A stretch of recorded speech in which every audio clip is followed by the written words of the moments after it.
Muy bien, habíamos terminado esta parte. Ahora nos toca analizar qué pasa cuando ya estamos dentro de la esfera de influencia de la Luna. Entonces vamos a sacar las ecuaciones. Para ello vamos a ir a los apuntes y acá vamos a resolver. Entonces rápidamente, estamos acá en el punto 2. Tenemos acá la velocidad con la que llega, que vendría a ser este de acá, velocidad 2. Y tienes la velocidad de la Luna. Ojo, acá hay que tener cuidado. Esta velocidad no es como que porque la Luna lo jala. No, lo que pasa es que la Luna se está moviendo, ¿cierto? Está rotando, se está acercando de alguna manera hacia abajo. Entonces hay como una velocidad relativa. Es como que si esto se quedara quieto, como la Luna sigue avanzando, como si se acercara hacia la Luna. Entonces pasa esto. Como la velocidad es hacia abajo, como vector, para analizarlo lo mandamos hacia arriba, para que en suma de vectores tengamos que la velocidad 2', o sea, con la que ya sale a hacer su trayectoria hiperbólica, es la suma de estos dos, velocidad 2 menos velocidad luna. ¿Sí? Aquí está la descripción. Y acá vamos a ver los otros parámetros. Entonces, ¿a qué sería igual la velocidad 2? Que es lo que nos interesa, ¿no? Nos interesa con qué velocidad está saliendo a hacer la trayectoria hiperbólica. Entonces, acá simplemente se descompone los vectores, que vendría a ser esto que está acá, y para calcular el módulo sacamos raíz cuadrada de la suma de cuadrados. ¿Está bien? Acá puedes revisar. Este ángulo delta de φ2 que está acá, como tenemos acá triángulos, lo vamos a pasar acá y este mismo va a pasar acá, que ya no le he puesto. Y bueno, acá está. Y el ángulo alfa 2, eso también ya lo revisamos. ¿Qué otros parámetros tenemos? En la hipérbola, recuerda que el ángulo que forma las asíntotas es 2 gamma. Y el ángulo que lo complementa acá, a 90 grados, este es alfa. ¿Qué más tenemos? En el pericentro, acá en este periastro, tienes una velocidad de perigeo, que vendría a ser esto. Si le aplicamos un impulso acá, vamos a obtener una velocidad Krugagol, claro, con el objetivo de obtener una velocidad circular para orbitar la Luna en este caso. Acá podemos hacer la siguiente aproximación. Este angulito podemos aproximarlo a cero, tenderlo a cero. Por lo tanto, esta velocidad 2, la velocidad que vendría a ser de alguna manera la velocidad en el infinito. Si te acuerdas, en la órbita hiperbólica, cuando está viniendo de muy lejos, o cuando estamos en el punto de la asíntota, que acá lo podemos considerar, este vendría a ser de alguna manera la velocidad en el infinito, ¿cierto? De la hipérbola. Entonces, esta ecuación que nos ha salido, cuando esto tendemos a hacer cero, el coseno es 1 y el seno es 0. Por lo tanto, nos queda una ecuación un poco más reducida. Entonces acá dice, velocidad selenescéntrica. Siempre que hablemos de seleneo, estamos hablando de la Luna. ¿Ok? De entrada al SDL. SDL significa esfera de influencia de la Luna. Eso es lo que está en ruso, ¿no? Sferiditzvaya Luni. ¿Qué más tenemos acá? El movimiento de la nave dentro del SDL, o sea, dentro de la esfera de influencia, es hiperbólico. Ya vimos que eso es así. ¿Por qué? Podemos hacer una simple inspección. La Tierra, al tener una atracción gravitatoria, y tú le generas un impulso de forma que escapes de eso, entonces tienes cierta energía. Imagínate que ahora te acercas a un cuerpo que tiene menos atracción gravitatoria comparado con la Tierra, del que te has escapado. Entonces, obviamente, tu energía va a ser mucho más y no te va a poder capturar. Entonces, podemos confirmarlo así al ojo. Entonces, acá te decía, aquí es igual para hacer una comparación, la velocidad parabólica. Dice parabólica acá para comparar justamente velocidades, porque recuerda que la velocidad, digamos, parabólica es el límite en el cual queda atrapado dentro de esa atracción. ¿Sí? Si te acuerdas de los primeros videos, era a raíz de 2 veces esta relación. Entonces operamos y sale esto. Pero la velocidad de la Luna, que si te acuerdas, aquí está, velocidad de Luna 1.018 kilómetros segundos.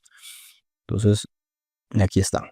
Entonces, en misiones lunares se va a cumplir que la velocidad 2', recuerda que este 2' es este de acá, o sea, de la hipérbola, es mucho mayor que estos valores que están acá. Entonces, eso significa que si comparamos con la velocidad parabólica, o sea, el límite, ¿no? Para que quede capturado y para que se escape, eso significa pues que la velocidad va a hacer que sea una hipérbola. ¿Está ahí? Entonces acá dice velocidad de exceso hiperbólico. Entonces, donde velocidad 2, lo que te mencionaba, prima, vamos a poder considerar que es la velocidad en el infinito, en este caso de la hipérbola. ¿Y cómo se calcula esta velocidad en el infinito? Si te acuerdas, era raíz cuadrada de mu sobre la. O dicho de otra manera, raíz cuadrada de 2 veces la energía específica. Eso ya lo vimos en videos anteriores. Ok, entonces todo eso que te he mencionado es lo que te mencionaba en esta parte, ¿sí? Aquí están justamente los valores, el cálculo. Y ahora vamos a analizar dos casos. ¿Cómo es eso de los dos casos? Mira, dice acá, en trayectorias hiperbólicas podemos conocer el parámetro de impacto. Entonces, ¿cómo se va a conocer? De alguna manera se tendrá que conocer. Entonces, si tú conoces este B, tú puedes calcular directamente el A. ¿Sí? El A lo podemos conocer siempre. Si conocemos el B, conocemos el parámetro C. Acá simplemente se ha reemplazado esta misma ecuación. Y podemos obtener el radio en el periastro. En este caso C menos A. ¿Cuál sería el otro caso? El caso 2, si conocemos el radio en el periastro. Si conoces eso, tú puedes calcular C. Tienes esto, calculas el parámetro B y aquí está. Sí, acá simplemente se ha despejado y te queda que B es igual a radio en el periastro, raíz cuadrada de 1 más 2 veces mu luna sobre radio en el periastro, velocidad Vizcanich-Newton al cuadrado. O sea, velocidad en infinito al cuadrado. ¿Qué más? Elementos orbitales y velocidad en el periastro. Acá simplemente hay que reemplazar. El E sabemos que es todo esto, reemplazamos sus valores y lo mismo el P. Porque de alguna manera lo que estamos haciendo es conociendo los parámetros que necesitamos conocer para que todo esté definido, para que conozcamos en qué posición estamos, por dónde vamos a salir, todo esto. ¿Está bien? ¿Qué más? La velocidad siempre va a cumplir eso, la ecuación. Y también que la velocidad en el infinito, esto también ya lo vimos, es esta relación. Si tú unes estos dos y reemplazas en el periastro, vas a tener esta relación. Por lo tanto, la velocidad en el periastro es raíz cuadrada de esta relación. Y esto es importante porque si queremos quedarnos orbitando la Luna, tenemos que generar un impulso respecto a esta velocidad en el periastro, justamente para corregir. ¿Y cuánto es ese impulso que hay que generar? Ese impulso simplemente es la diferencia, ¿no? La velocidad en el periastro respecto al Krugagol. Krugagol es circular, si te acuerdas. Entonces, podemos calcular este delta de velocidad o el impulso que hay que aplicar. Simplemente es la velocidad en el periastro, que ya lo calculamos, que es este de acá, menos la velocidad Krugagol, siempre que sea Krugagol, o sea, circular raíz cuadrada de mu sobre r, siempre. Entonces acá ya conocemos. Entonces esta parte te hablaba justamente de esto, que ya lo tenemos. Por último, los tiempos. Los tiempos simplemente hay que reemplazarlo, porque si sabemos que la órbita es una órbita hiperbólica, conocemos la ecuación del tiempo, conocemos la relación de los ángulos y conocemos la anomalía. ¿Qué más? Giro del vector velocidad entre la entrada y la salida. 2 gamma. Se cumplía, si te acuerdas, de las ecuaciones hiperbólicas, esta relación del seno de gamma, A sobre C. Reemplazamos y te queda esta relación. Y ahí terminamos. Vamos a hablar de un concepto, esto es más que todo teoría, que se llama clasificación de las trayectorias de acercamiento a la Luna. ¿Por qué? Imagínate que estamos acá. Tú puedes lanzarlo hacia arriba o hacia abajo. Ya eso se le llama lanzamiento retrógrado y lanzamiento prograde. Entonces, ¿cuál conviene? Bueno, antes de llegar a cuál conviene, vamos a clasificar los 4 tipos. Tenemos el ascendente y el descendente. ¿Cómo es esto? Los ascendentes son los B y los descendentes son las H. ¿Por qué se llama así? Lo que pasa es que imagínate que vienes por acá, se lanza hacia arriba, vienes acá por el B, ¿qué va a ser la atracción de la Luna? Esto lo va a mandar hacia arriba, lo va a ascender. Lo mismo con este B, viene por acá y lo manda hacia arriba. Esos dos son ascendentes. ¿Y qué pasa con el H? Pues lo que va a hacer es, lo va a bajar, descendente. Por eso es esa clasificación. Y tenemos el lanzamiento prograde y retrógrade. ¿Y cómo es eso? Simplemente que como estás acá, orbitando la Tierra, depende si se lanza pues en favor de la rotación de la Tierra o en contra de la rotación de la Tierra. Obviamente, ¿cuál conviene? En favor de la rotación de la Tierra, pero no es que no se puede el otro. ¿Sí? Entonces, a eso se refiere. ¿Cuál es el que normalmente se utiliza? El que utilizó Apolo y el que va a utilizar Artemis. Es la B+, o sea, este de acá, el que estamos analizando, el que hemos analizado. ¿Por qué?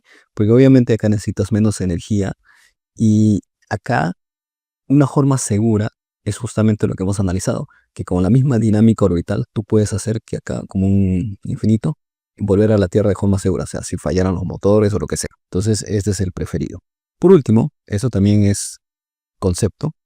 Hablemos de las trayectorias de impacto, que básicamente lo que te dice es, ok, hasta ahora hemos analizado cuando hace una trayectoria hiperbólica, pero imagínate que justo viene acá directo o en un rango tal de que siempre va a chocar. ¿Hay esa posibilidad? Claro que hay esa posibilidad, porque mira, nosotros hemos analizado cuando entra por el punto 1 y acá hace su hipérbola, está bien, pero imagínate que este punto es tal que el radio en el perigeo es tal que coincide con el radio de la Luna. puede haber ese caso, los números sí nos van a dar. Entonces, siempre que estemos por debajo o dentro de ese rango, estamos en una trayectoria de impacto, así se le dice. Entonces se cumple esto que está acá. Las trayectorias sobre vuelo, en este caso OB+, que sería acá, es cuando como mínimo, cuando el radio perigeo es tu radio de la luna hacia arriba, entonces estamos en las trayectorias de sobrevuelo y ahí es donde va a ser justamente la trayectoria hiperbólica.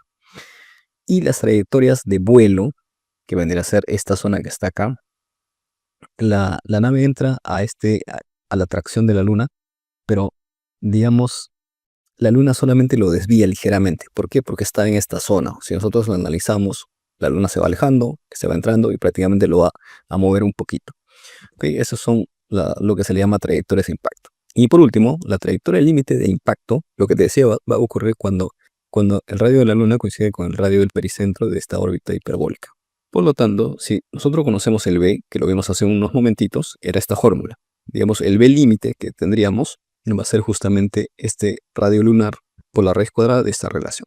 Entonces, de esa manera nosotros conocemos este B. Por eso que acá cuando analizamos, aquí era el caso, ¿no? Cuando se conocía el B. ¿Y de dónde salió eso? Justamente salió de acá. Entonces, ese era el caso y podemos conocer los otros parámetros. Bien, entonces hemos hablado de esto y acá termina el curso. Entonces acá terminamos, se termina el curso, no sé si haré más videos porque esto la verdad consume bastante tiempo y ya estoy en otro semestre y nuevamente empezar con otras cosas, pero estoy viendo que hay cursos interesantes, entonces ya veremos cómo va. De todas maneras, déjame un comentario, algo si te haya servido o algún aporte o lo que sea, entonces para ver que esto lo está siguiendo a algunas personas, aunque sea 5 gatos, aunque sea 5 frikis, no importa. Bueno, muchas gracias y de repente nos escuchamos más adelante.